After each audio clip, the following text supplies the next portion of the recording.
Hello and welcome to another episode of the Fourmation podcast. We are back with episode 11 this week. I had to think about that, but yeah, we are into double figures. It was episode 10 last week, which means obviously this week is episode number 11. There's been a lot more football that has taken place. We're all kind of used to it now. We had 3 months off, and now I think we're used to it being on our screens every single night, but we will not complain about that one bit. As we said, episode 11. But if you haven't watched before, we will now introduce ourselves in typical fashion. I'm George, and today I'm joined by Harry, Sam, and Devon. Yep, there we go. The introductions are done. And we should say we're going to do it a little bit differently this week. Maybe last week we went through the results a bit more, but we're going to focus on some teams specifically this time around. We're going to have a little bit of a chat about Arsenal, because I think in previous episodes we've been critical of them. We've been fearing for them going forwards, but in recent weeks they have turned it around. We're also going to take a look at Norwich and Villa, who both look like they're heading straight back to the Championship. So how might their summers fare as they prepare for life in the second tier again? And we're also going to start off discussing Manchester City, who of course had to sacrifice their title to Liverpool, but in reality they have had a problematic season. So we're going to get started by talking about them. I'll start by saying Man City have suffered 3 consecutive away defeats in recent weeks. The first of those defeats was to Man United before the break, and then to Chelsea and Southampton.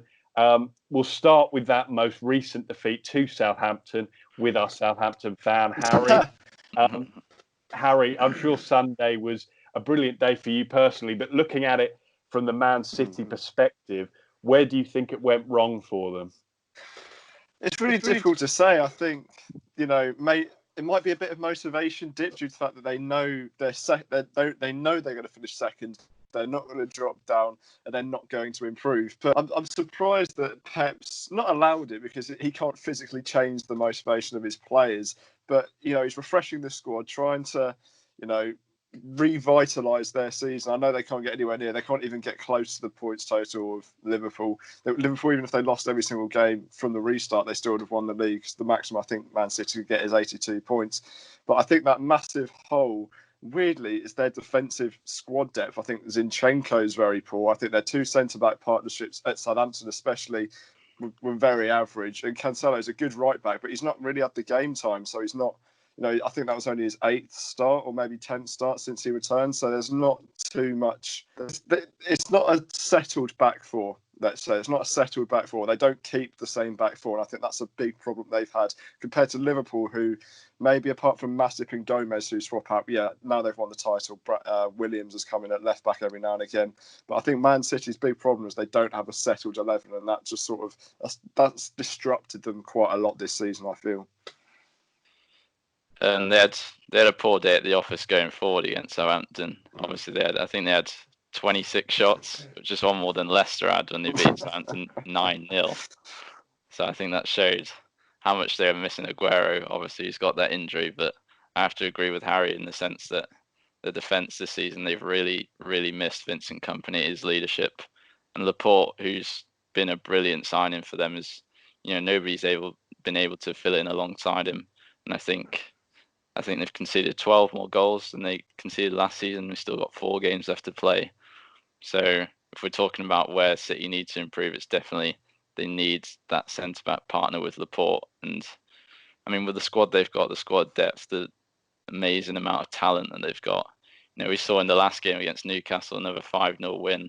That's two 5-0 wins since the restart. They're still capable of blowing sides away. They just need to shore up a few gaps.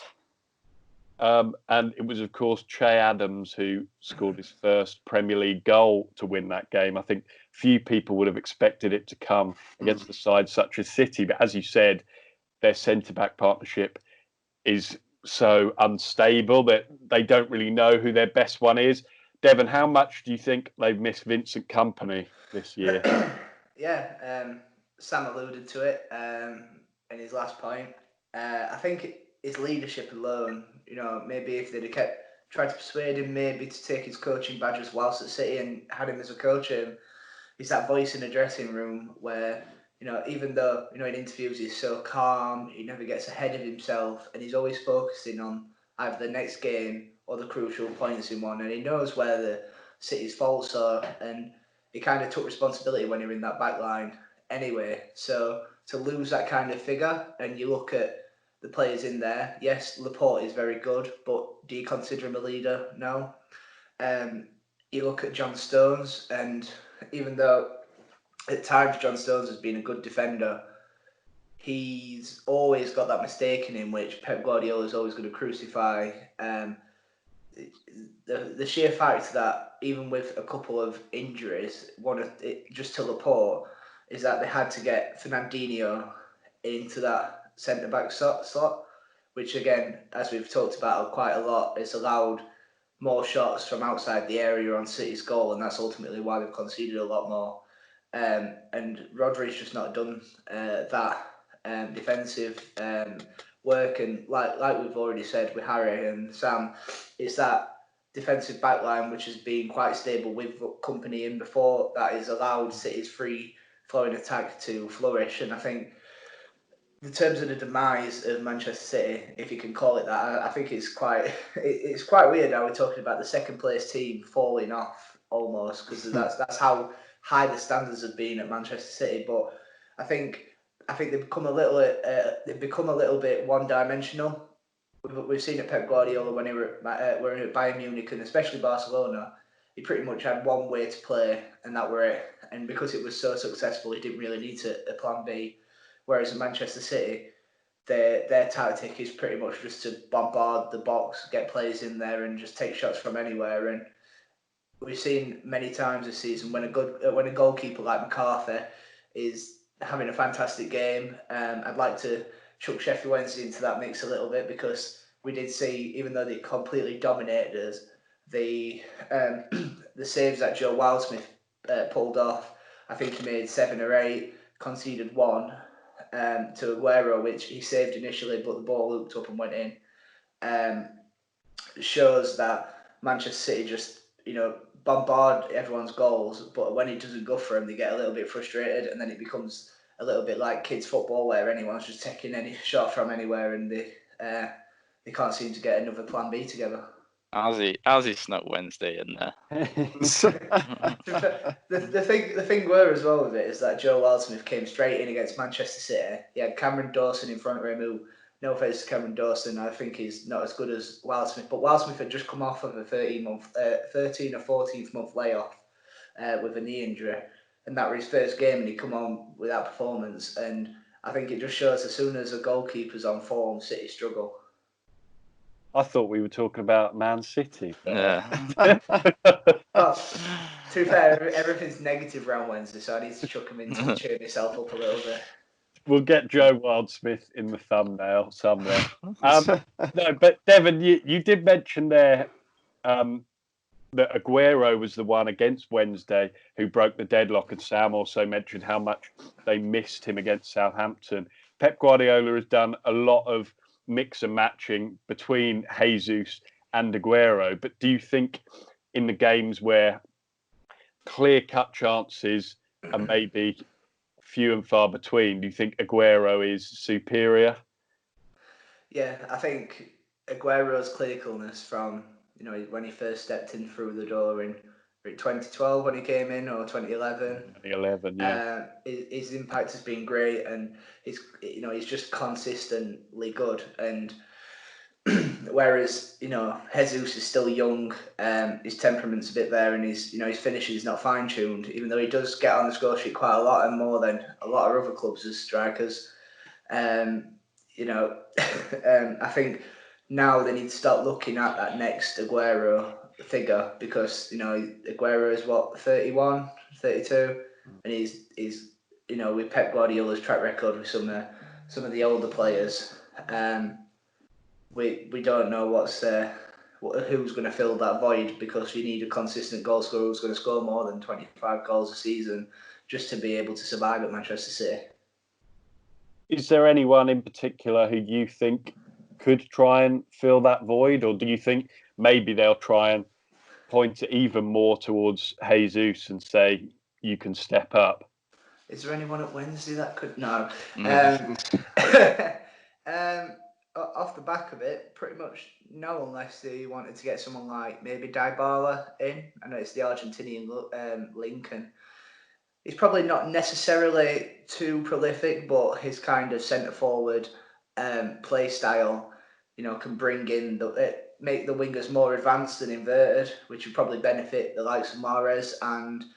It depends if Foden's going to go on that left or somebody else like Bernardo Silva or someone probably obvious. Sterling can become more, poignant in front of goal. And other than that, if you're talking about natural finishers, I don't think there's that kind of style of you see a lot of goal scorers nowadays. A lot of the goals are heavily coming from the wings, and like kind of what Firmino does. Just more of a supporting act role rather than a lot of goals. And even in the league this year, the top three scorers are all 31, 29, Ings, Vardy and Aubameyang, which I don't think City will kind of go for that calibre of players. So it's going to be interesting to see who City's next main goal scoring threat will be. Yeah, and I think it might have been mentioned already, of course, but they have lost 9 league games this season, Man City.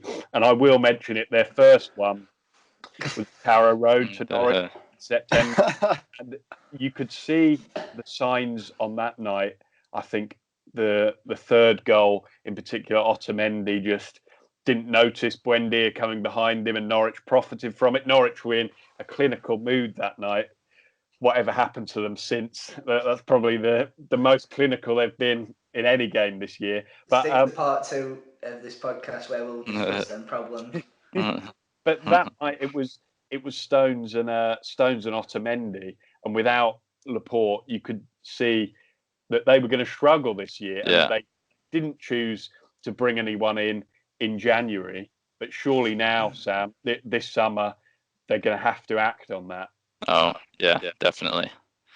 I think this year they've just it's crazy to say with City, but they just run out of energy, run out of ideas, in a sense. And I think the same sort of happened with Pep in his 4th season at Barcelona, which was his last one. They didn't win the league that year, and maybe you're seeing a bit of complacency creep in, and you can't really blame them for having their minds elsewhere. Maybe with them still being in the FA Cup and the Champions League, but to answer your question, yeah, they definitely need to make at least one signing in the centre back area. You're looking at maybe Soyuncu from Leicester or Upamecano from Leipzig or Koulibaly, someone like that, someone who's proven and can really shake up that back four. I don't think Soyuncu would be a fit. I think we've only seen the best of him for 9 months of this season. It seems weird when we say 9 months of this season, but it's still ongoing. But I still think there's something about Soyuncu that makes me think he's kind of like an Otamendi figure, where some games he looks like one of the best centre halves in the world, and others you can tell that mistakes in him. Whereas Koulibaly and Upamecano are like levels above, and also there's a lad his name's escaped me now. I wish it's merely down to Euro Football Daily for all this knowledge, but there's a lad going on a free who Leipzig are looking to bring in to replace Upamecano. Is it Sarr? It might be Sarr. But yes, that's it. Yeah. I think it's Sarr. Euro Football Daily. Yes. They're looking to take us on. You can see how good we are with filming. But you just need. Manchester City are already quite elite. They've got the players there, and next season they could easily go and do what Liverpool did. They've got that they've got the players and they've got temperament. Whether Pep Guardiola has Sam alluded to, saying that he might have fizzled out. Like in his last season in Barcelona, whether that's happening now, and we saw it with Pochettino as well. It kind of, and we thought that had happened with Sean Dyche, and it has happened with Eddie Howe this season. When someone's been there a long time, and in retrospect of a managerial cycle, Pep's been there quite a long time now. Ideas start to wear out, and especially when like I said earlier, they seem so one-dimensional.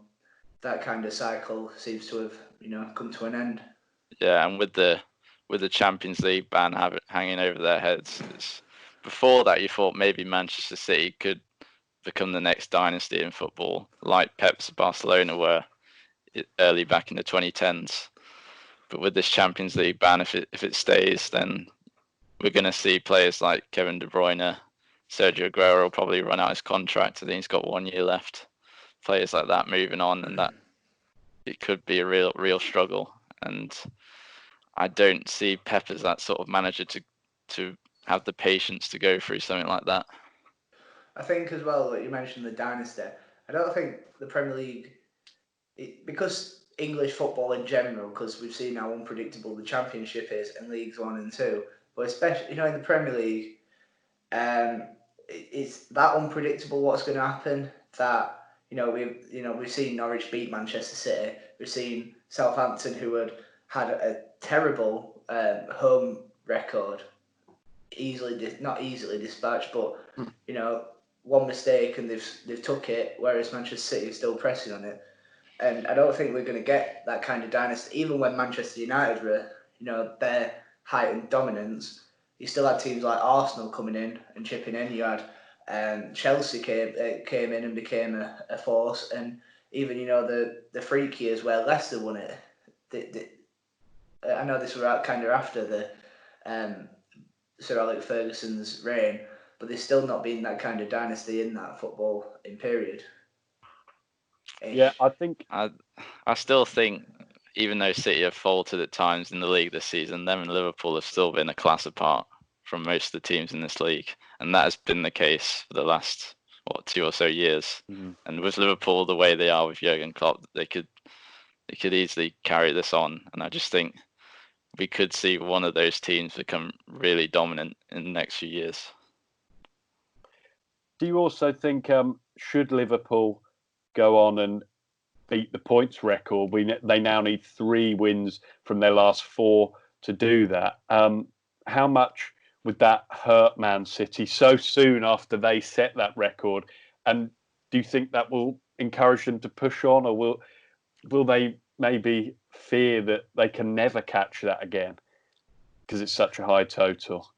I think we saw it last season when Liverpool did knock City off the perch, that it was kind of poking a dog with a stick, and City got really angry and then went on that massive run, which ultimately won them the league.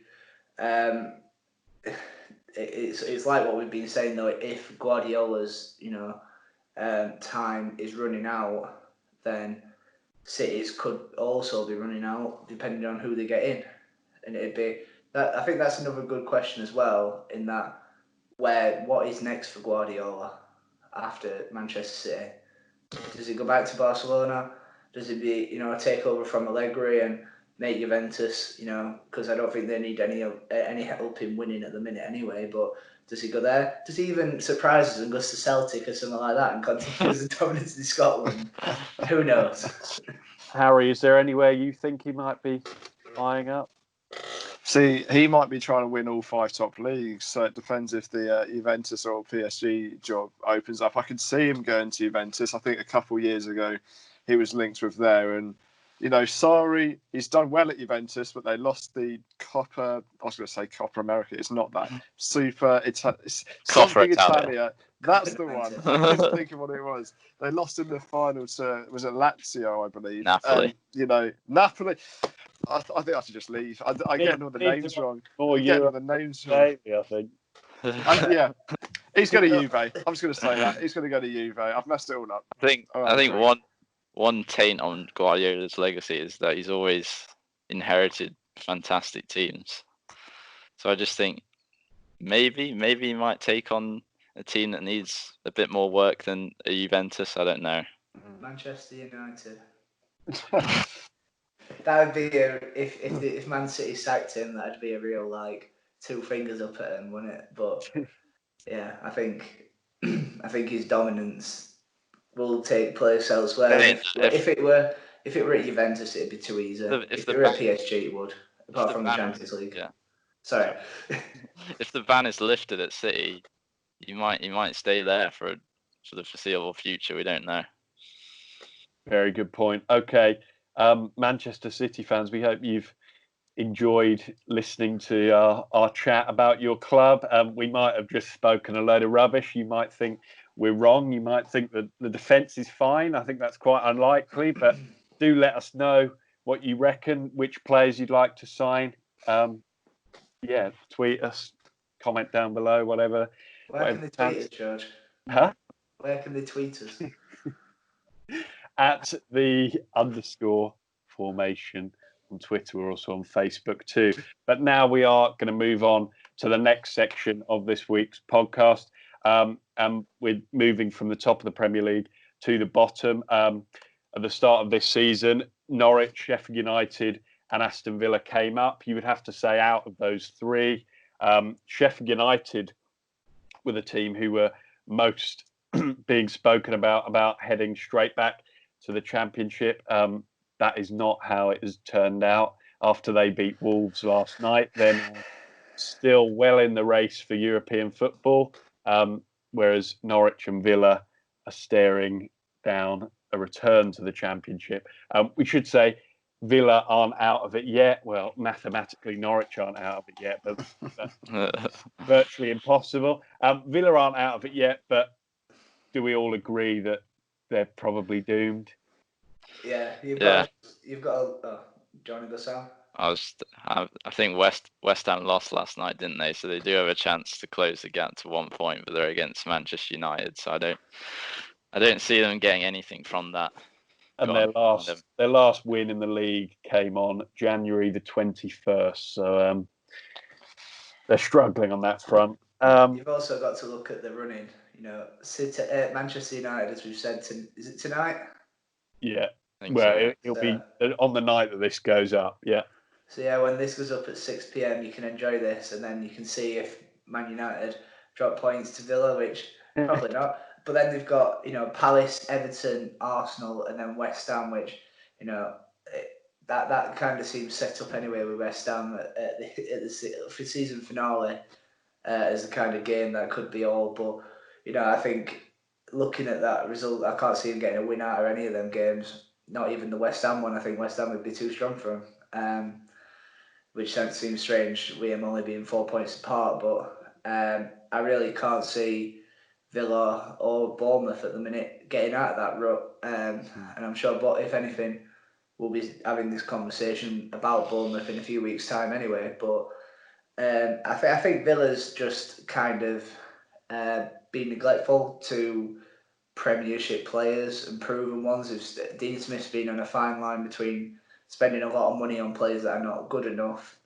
/ staying loyal to a lot of the side that got him up, and that's been their downfall. I think at times he played some good football, and we saw against Liverpool that at times he did hold the ball a lot more and they looked a lot more opponent, but I think Liverpool were on a bit of a hangover, as we've seen against Manchester City, and the amount of misplaced passes was pretty much like my Sunday league team after we all went on a night out. It were you could tell that they've definitely partied a little bit too much and got off it for last week, but still, I think they're a Championship side trying to play fancy football in the Premier League, and ultimately the big boys have found them out. Before we move on to have a chat about the sort of players who Norwich and Villa might well lose, we should probably talk about the two managers, starting with Dean Smith, just mentioned there, Devon. Harry, do you think with the amount of money he's spent, do you think he deserves a chance to take them further in the Championship and try and get them back up, or do you think he might leave? I think so. He did really well to get them into the Premiership to start with those. It was something like 12 wins. It was an unbeaten 12 gain spell in the Championship to bring them from mid-table mediocrity into the playoffs and then beat Derby in the finals and then get promoted as well. And I don't know how much he's in charge of the players that he brings in. I'm not too sure, but they haven't been awful. They've not been great. They certainly haven't been great, but they've not been awful since they've been into the Premier League. And I think if they'll sell a few players, and like you say, we'll get onto that. But if they can invest in the right Championship quality, I think out of all the teams that are going to go down, I think the bottom three is going to stay how it is. Out of Norwich, Bournemouth, and themselves, I think out of those three, they've got the best chance of maybe not going straight back up as in first place, but certainly top six and maybe even top two as well. So I think he should stay, and I think a lot of Aston Villa fans want him to stay as well. When you spend 130 million pounds on 12 players and it gets you nowhere, you can see why. I think Smith himself has said in the build-up to this Manchester United game that he thinks they were too hasty in terms of their summer signings. So obviously you're alluding to the players that might leave. So yeah, I think it's going to be a mix of if a lot of players do leave, they're going to get some money back for it anyway, and financially they're going to be in a good position to maybe get that 20 goal a season striker back, and like when Kodja were there, to easily get him back up. But in terms of, I think the sheer loyalty to Dean Smith, with him being in Aston Villa, he's managing his boyhood club, and I think even in the Championship, he'd make him a force straight away. I think Villa don't want to do the route of when they went down first of all, the first time they'd ever been relegated from the top division. They appointed Di Matteo after his Chelsea stint, and that failed. Bruce came in. I'm not sure if Bruce came in straight after or if somebody else did. Yeah, I think you're right. Yeah. And Bruce got them to a playoff, but then again the season after, when they lost to Fulham, they again looked down and out, and Smith has really revitalised them in a short period of time. Whereas, if they did go down, maybe they could start to build a team, more carefully. I think, as Sam said, it's kind of being like a kid in the sweet shop, seeing all them sweets and going, yeah, I'll have that and that and that. Whatever were available, they seemed to just splash money on it, and there was no kind of plan. It was just kind of putting, square pegs in round holes, and they've kind of forced a squad together, which it's got no cohesion at all. There's only got a few kingpins, and that's it. And if we're comparing them and Norwich, I think Norwich have probably got more assets to sell in terms of high value young players. So I think, honestly, not just to fleece George, but I think Norwich are in a better spot personally. Even with Norwich, they've still got a couple of good championship players that, if they can keep hold of, they've already got that spine when they lose some of the real assets, that they could just replace the players with either low end Premier League players or high end Championship ones. And I think based off this season as well, I don't think the Championship's necessarily as strong in terms of in competition. Yes, in players, no, and I think Villa and Norwich, if they spend the money wisely, they could easily bounce back up in them top two spots. It's whether what the financial aspect is in the Championship after this coronavirus. So if we move on to some of those assets, Sam, and you've just said about Norwich that there's a few there that you think could be sold for a fair amount of money. Do you want to talk us through the main ones who you think could be? I think the one that's been talked about more recently is Ben Godfrey, obviously the centre back. I think he's been heavily linked to the move to Germany, the likes of Borussia Dortmund and RB Leipzig. And Norwich have valued him at £50 million, which is a nice sum to receive for a Championship club. So he's probably one of the main ones. Obviously, we've got Max Aarons as well. He's struggled a little bit in the Premier League, but that's because he's still so young. And I think a lot of Premier League teams would be happy to pick him up. Yeah, with Aarons, Tottenham have been very highly linked with him in January as well as in the window last year. But you do mention there how the defence has been exposed, particularly in the last few games against Watford. I think it was Jamal Lewis. Sarr down the right against Lewis, who got in several times, and then Aarons didn't particularly enjoy the game either. He flicked the ball up for Welbeck to score, which kind of makes me think: would they benefit from another season in the Championship? Because maybe I'm not sure if they're ready to go yet. But that said, if there was a club offering a good amount of money for them, I wouldn't turn it down, because Norwich got Sam Byram in reserve at fullback, who is more than capable of doing a good job in the second tier. I think you raised a good point there. To be fair, they could probably do with another season in the second tier, but you know what it's like with young English players. As soon as they do something good, then there's clubs sniffing around to try and buy them. So I think you mentioned the game against Watford. I think Jamal Lewis with Dawson's goal, Dawson just bullied him at the corner. Yeah, to score his header. So I think maybe on the physical side, your two fullbacks are lacking a little bit. But I mean, last season when you got promoted from the Championship, they really showed their talent going forward, especially. So I think if you will get a nice sum for them, being that they're talented young English players, so they could be out the door. Sorry, I think someone like to pretty much if Aarons were to move, I think someone like Crystal Palace might fit in better than maybe Tottenham. Mainly because Palace have a kind of there's some similarities between Palace in the Premier League and not how Norwich played in the Championship, and I think with how Wan-Bissaka flourished under Roy Hodgson, I think Aarons might look at that and think, I could become that figure to, that stepping stone to be going to not to a Manchester United now, because they have got Wan-Bissaka, but in a few years then he might go on to, Arsenal, because Cedric Bellerin looks shot of confidence, and Cedric, he's only going to be there for a few years, and he really is a bit like when Mathieu Debuchy went there. Good for a few years, but then tailed off. And I think that's when Aarons, when he's, how old is he now? About 20, 21, 22? Yeah, 21. I think you're right. 20, maybe 20 actually, maybe younger than 21. Yeah.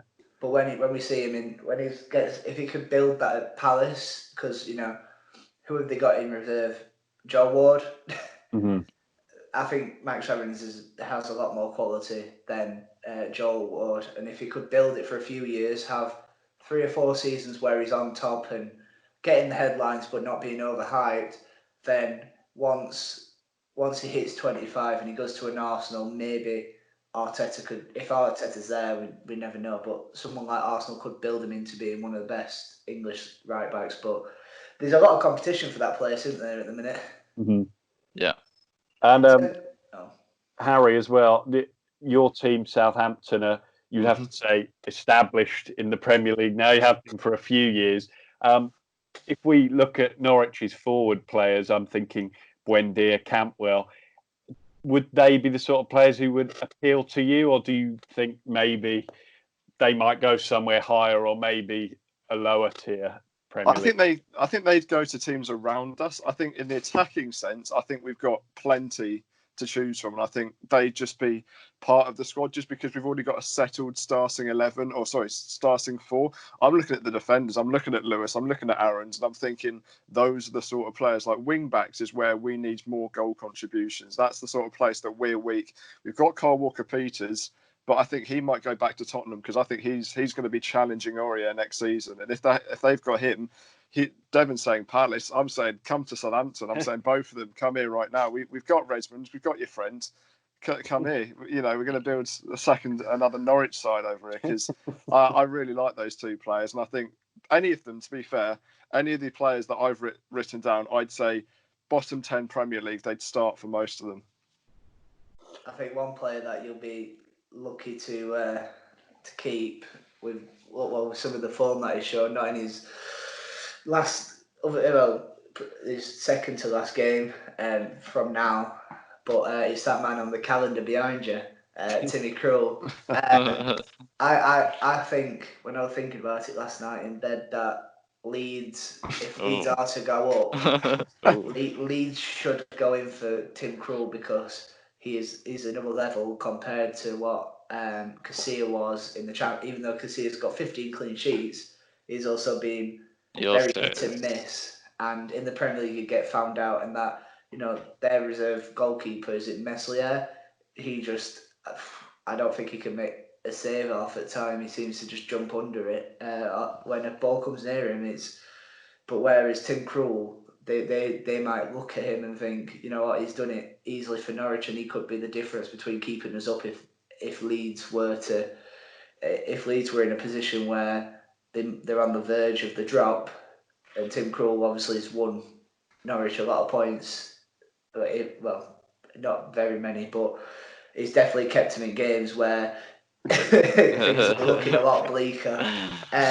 In terms of the Championship, I think I'd cut ties with Timu Puka because ever since the first few months of the season, he just looks like he's got not bored, but a lot more sluggish, and he seems to have changed his play style. Like, if you watched Match of Day last night or Sunday, he's stopped coming for balls, and he's started to play more of a link man rather than a poacher, and he seems to have lost all confidence with Norwich. Whether he could rediscover that in the Championship, who knows? But I think you probably want to look more to Ida if he became more prolific and maybe get another forward in. Yeah, I think it's interesting you mentioned Pookie. Everyone will remember him for that first month. He won the Premier League Player of the Month, of course. He had a goal against Chelsea, had a goal against Liverpool and against Man City. And then he went on to score against Arsenal as well. But like you say, Devon, since kind of the turn of the year, it just hasn't fallen for him. Whether we sell him or not, I'm not sure. But Leeds have been another one who have been potentially touted with him. As for Krul, I think his season so far has been very impressive. Like you say, Norwich signed Ralph Farman, who is very highly rated in Germany and on FIFA as well. That's where everyone's doing from, isn't it? And Farman couldn't get a game because Krul upped his level, and Farman went back to Germany. But yeah, there are a lot of players who could be on their way out. How Norwich replace them, it will be very interesting to see. As for Villa, I think there's one man who on everyone's lips expecting to leave. Henry Lansbury. Then again, Harry, is the dilemma with Grealish? Do you think the fact that he's a Villa fan will be maybe putting his doubts off, or will he just be thinking he's got to be playing Premier League football? I think he's got to go. He's got to go due to the fact that he wants to play. Oh, every player wants to play at the highest level. And as much as he's a big fan of Aston Villa, he'll see the bigger picture and he'll know, I'm loved at Aston Villa. Whatever happens, they'll know that I've tried my absolute hardest to both get them promoted and keep them in the league. And they all should, or at least do accept that I've got to go top 6, top 7. Probably, I'd say Manchester United, the biggest team that's been linked with him. I'm not too sure if he's just at that level quite yet. Yeah, I know how many chances he's created, how many times he's been fouled, and all this, that, and the other. But yeah, to answer your question, I think he does have to go. I think the biggest talking point from an England perspective this season has been the Grealish versus Maddison debate. And if Grealish goes on to play another season in the Championship, that won't even be a debate next season. And with the Euros, obviously next summer, he's going to want to be playing a lot of football and for a really top team.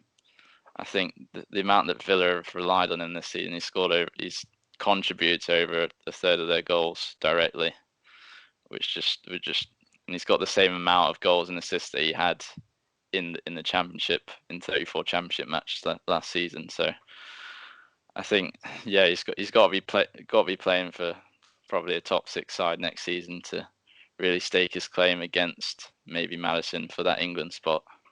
Which clubs do you think he'll be eyeing up? Tottenham, Man United, maybe even Liverpool. Yeah. I saw there were pictures of Grealish elbow bumping Klopp. But where do you think, Evan? Man United not gone there.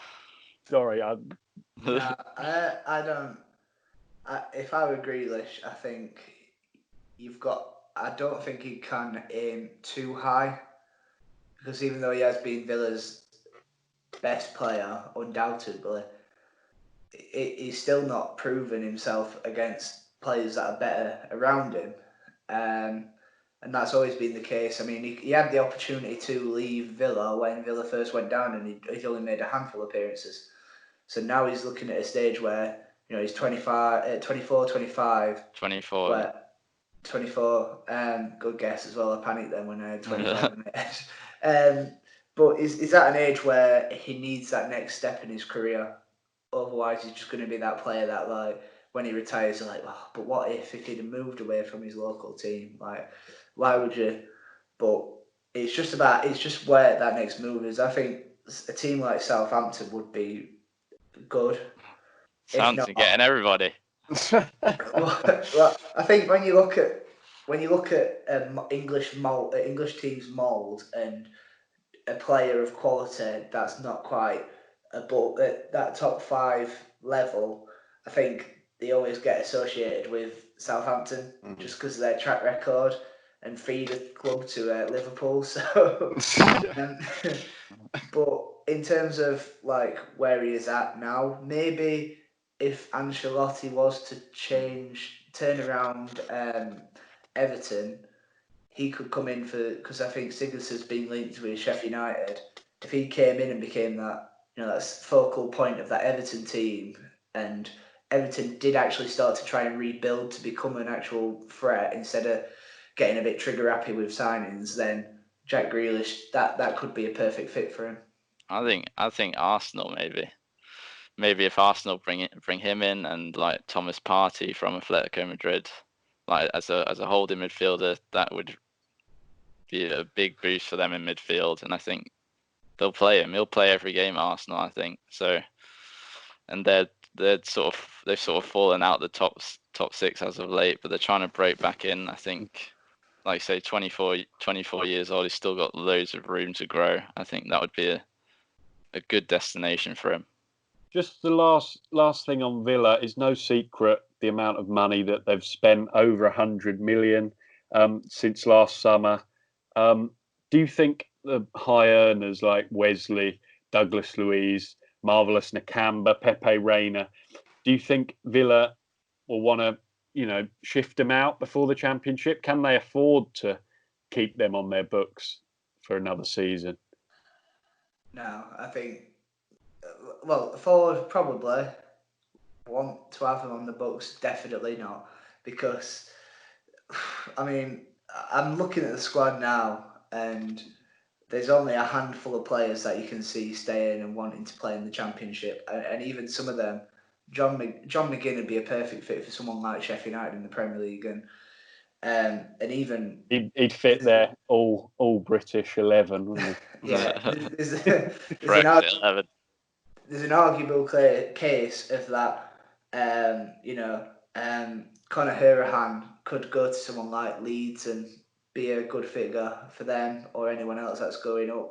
It's quite interesting to see where their squad lies, because a lot of them, like Tyrone Mings, even though he's had an England call up, I still think he's a Championship player personally, and his temperament's always puts him in there. He's hot-headed and he makes rash decisions in the area. He likes, which I don't think for anyone.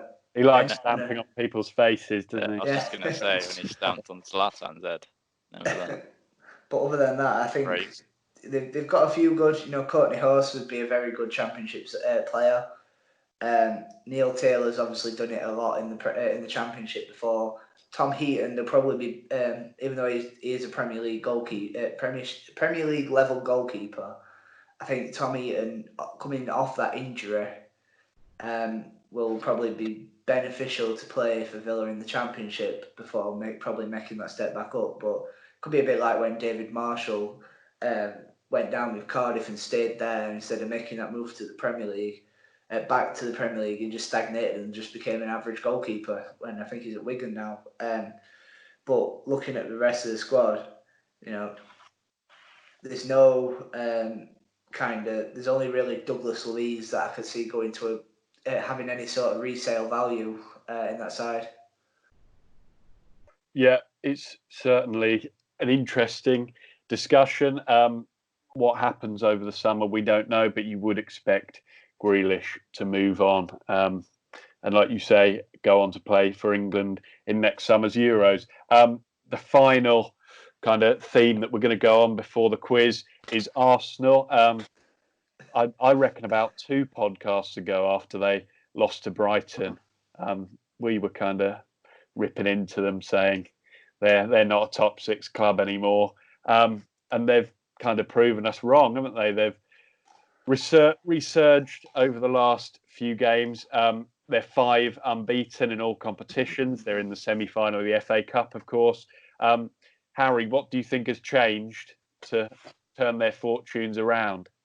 I think Mikel Arteta sort of putting his foot down about the Guendouzi thing has sort of established that he is the boss. He's not there to be messed with. As much as I'm not a big fan of what he's done with Guendouzi, because I think he could be the future of Arsenal's midfield, and I think maybe not suspending him for 2 weeks, but chucking him in the under-23s for 2 weeks and bringing him back rather than just what it seems reports of that he's just going to sell him.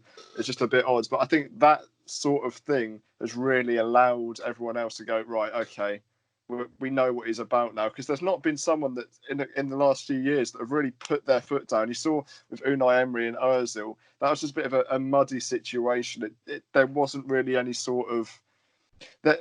No one really backed Unai Emery. No one really backs Freddie Ljungberg, even though he's only there for 3 games or whatever. Whereas now Arteta has actually shown signs of being a leader. It's sort of awoken everyone, and I also think that he's sort of invested more into the youth, where he's starting players like Saka. He's given chances like to Nketiah, despite the fact he only played 3 minutes against Leicester before kicking someone accidentally. I think that sort of thing has really lifted the moods in the dressing room, and maybe the draw against Leicester, which is what we'll sort of get onto, may have dipped that slightly just because of the way it happened. But that wasn't Arteta's fault. That was just bad situations all happening at once. I think, like I said to start with, I think him becoming a leader in that dressing room has really helped the squad out. Yeah. I think they could have won that game against Leicester in the first half alone, the amount of chances they had. I think they've really actually settled into this 3-4-3 formation that they've got going with Aubameyang out wide left, Lacazette down the middle, and Saka on the right. I mean, it's just showed how much talent they actually have going forward. I mean, Saka's been a revelation this season. He's been in 12 assists, directly involved in 16 this season. Aubameyang doing what he does best, back-to-back 20-plus goal seasons. So yeah, they've got a lot of talent going forward. It's just like you say, Arteta's put his foot down with the Guendouzi situation, and I think he's done the right thing. If they were to sell him, I wouldn't be too disappointed if I was an Arsenal fan. I don't really see it with him. I don't see what he brings to that team. He doesn't fill the stat sheet, and he runs a lot maybe, but he's not that combative defensive midfielder that I think Partey, who I've already mentioned, if they were to bring him in, he could be. And that's what they need going forward. They need to shore up defensively in the transfer market. Yeah, Well, I think go on, Dave.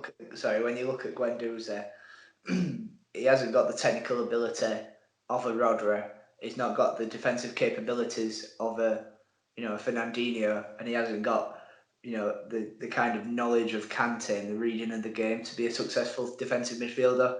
And I don't think he's even good as a normal central midfielder or box to box. I don't think he's got any sort of quality, and it's been one of them signings what Arsenal consistently get, which is like a young player that everyone thinks is going to be the next best thing, and he's just an average player. And I think he's probably best moves to go back to France really in a low end side like that and try and rediscover what he had there. In terms of anyone else in that side, I think he's got probably 6 or 7 quality players that he could build around to make it a really strong 11. I think Arsenal are quite a few years, 2 or 3 years away from maybe challenging again for Champions League, but the signs are there that Arteta's changed the mentality and the attitude of the players. I feel like the latter stages of Wenger and Emery, I think the hierarchy of the players was higher than the manager, whereas now they've got a newfound respect for Arteta. I think Arteta's like one of them guys that's really is a lovely guy, but then what everyone knows that line, and if you do cross it like Guendouzi has, he's like a bit of a school teacher in that, like a Nigel Pearson kind of figure, but compared to anyone else, I think Arteta's a good fit and his mentality will benefit Arsenal, and they just need to give him that time to build it.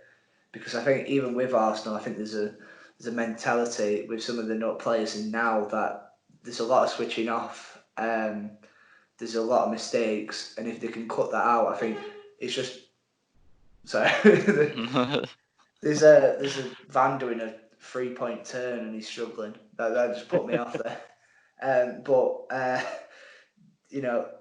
If as soon as they turn them players around, they get rid of the likes of Socrates and Mustafa, and they bring in some actual proven, steady players, then that's when we'll see the shift in momentum in Arsenal starting to become a legacy again.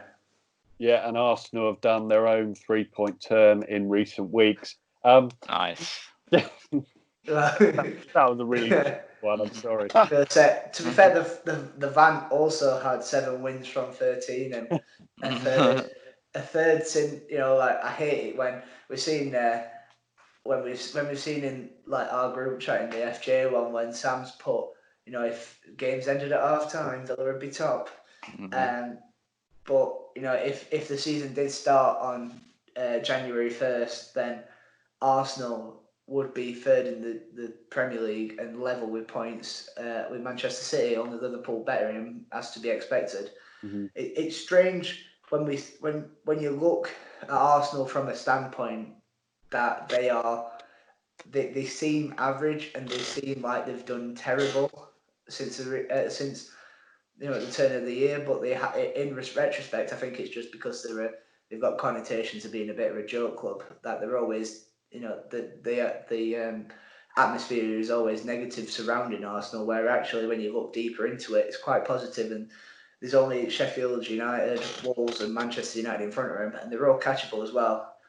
Even they're even 9 points off fourth, which with 4 games to go is a bit much, but we've seen stranger things. Last question from me before we move on to the quiz. Do you think it's still a worry for Arsenal that they could lose their captain Aubameyang and so many goals that he provides? Yeah, that is a big gap to fill.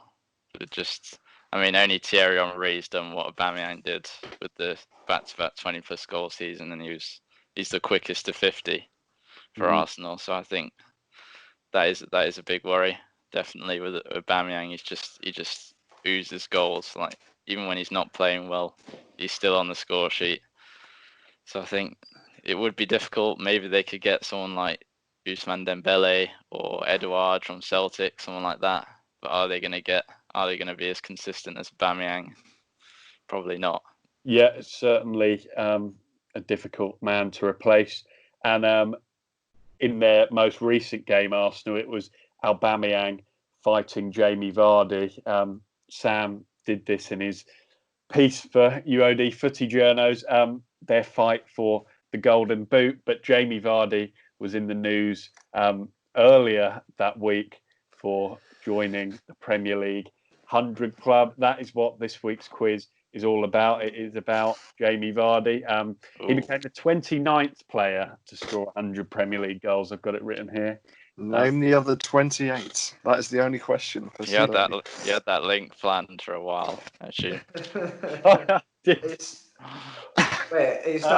not one of them BBC quizzes, is it, where we've got to type everything out in the next 10 seconds to try and get as many out of 28? It isn't one of those, no. I should say before we start, Harry is fairly clear in front. He's on 46, Sam on 41, Devon on 37. Yeah. And I feel like Norwich. What we think we're going to do is probably, with the podcast, we'll probably take it through until the end of the season. So that is exactly what we'll do with the quiz. and then we'll probably restart a quiz or something or other like that when we restart from September, or we hope we restart. Let's just join one in Devon scores for now. For the rest. Okay. I actually looked back on these this morning, and I thought they were too easy. The Klopp quiz you did quite well on. So I'm hoping that they're not. So mean, George. Let's go for it and see how you get on. Question number 1. Which club did Leicester City sign Jamie Vardy from? See, you're straight down on your paper. I knew it was too easy. Well, it's the first question, I suppose.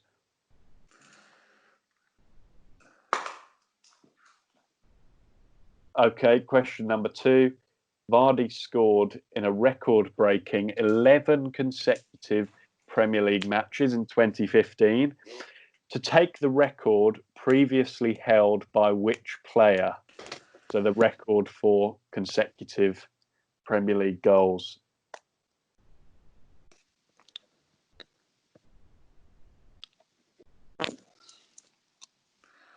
Okay. That is very bad spelling. Yeah, very bad, yeah. Question number 3. Vardy scored 24 goals for Leicester as they won the Premier League title in that same season, 15-16. But he didn't win the division's Golden Boot. Who did? 15-16. Who won the 15-16 Golden Boot? Oh, it's between 2 for me. Going wrong there. I'm just drawing a wall. What I will tell you is Vardy was tied for second with one player, and then the actual Golden Boot winner had 25. I think I know. Oh, we're gonna get this man. He looks very confident there, Devon. Okay. Question. When's the legend, isn't it? How many full-time managers has Vardy played under at King Power Stadium? So I'm looking for the number. You can take some time to work out if you like. How many? Don't want to show my fingers on camera. I can't remember if one of them were a caretaker or not.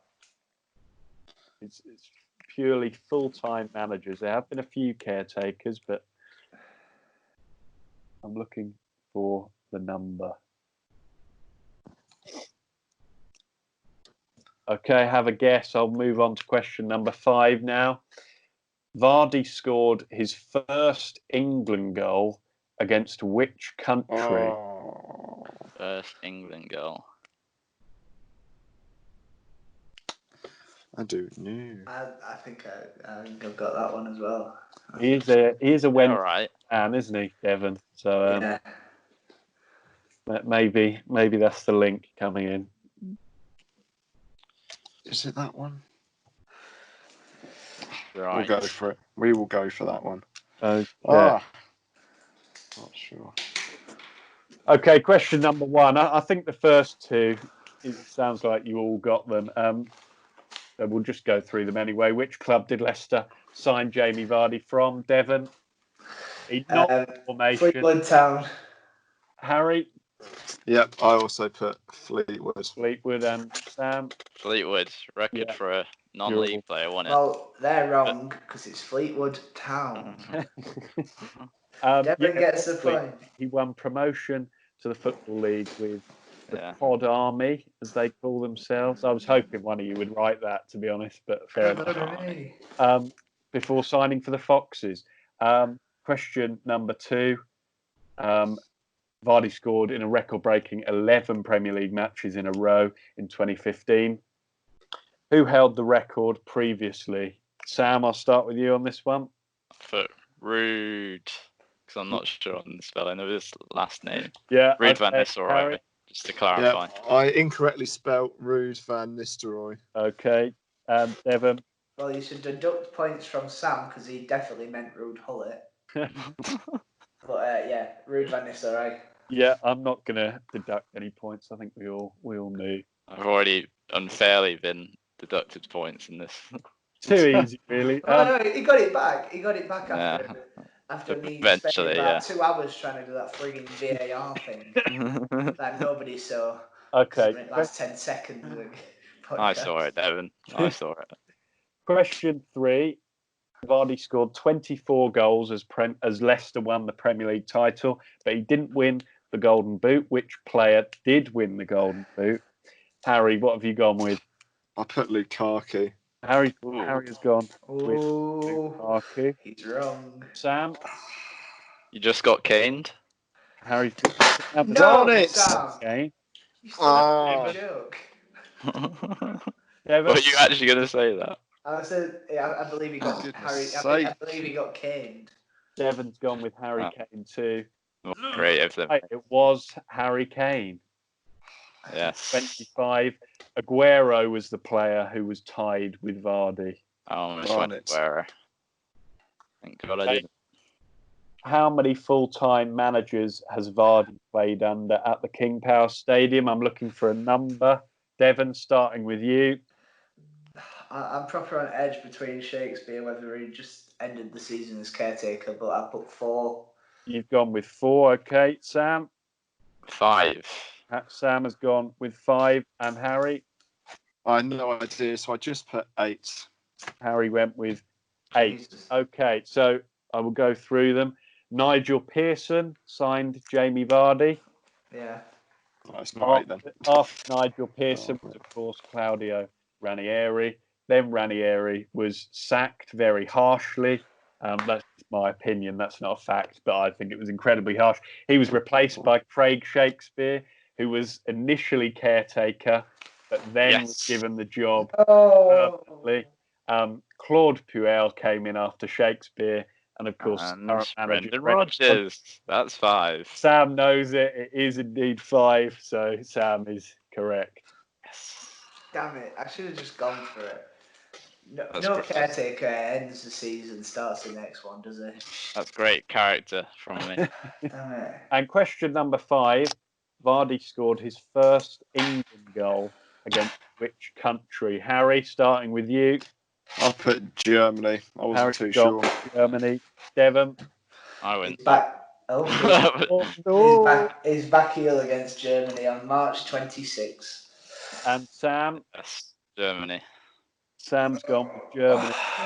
And Sam's got a full house for this week. 5 out of 5. He did come off the bench. He made it 2-2. And England won 3-2. Who else thought we'd win the Euros after that game? Yeah, everyone did, didn't they? Everyone thought we were, but it all went wrong. So a good week for Sam, who closes the gap on Harry. Let me work this out. Harry's now on 49. Sam's on 46. So it's not over yet, Sam. Can't be done. Can't be done. And Devon didn't do too bad either. He's on to 41. So maybe a great escape is on, but I thought Great Escape was How many more we got? Like 2. Do I get if I end the season badly? Do I get relegated to the footy talks, or do I stay on here? I reckon. Were you going to ask how many we've got? I reckon we've got about maybe 4 or 5 left if we include the playoffs. I don't know. Maybe 4. I think we've got we one end the left. season. No, I think we do it to end the season, and then maybe have a couple of ones where we reflect on the season, having awards, the Fourmation awards, and I like the sound of that. And then have 1 or 2 weeks off, and then start again, ready for next year. Yeah, we'll get pre-season training. If you've made it this far, you've just had an insight into our meetings for the end of the. There's your spoiler. Exclusive. Yeah, so nobody's watching. Again. If you are watching, type in the chat that. Yeah. 12 points deduction. I made it this far. So that is the end of this week's podcast. We hope you've enjoyed it. We kind of focused on 3 issues. If you fancy it, let us know and tell us if you liked it this way or if you preferred the other way. We really appreciate your feedback. Enjoy the next week ahead, and We spoke about Arsenal. They've got a big game this weekend, the North London derby on Sunday. So enjoy that. Enjoy any other games you might watch. And we will see you again next week, of course. Same time, Thursday, 6 o'clock. See you later. Bye.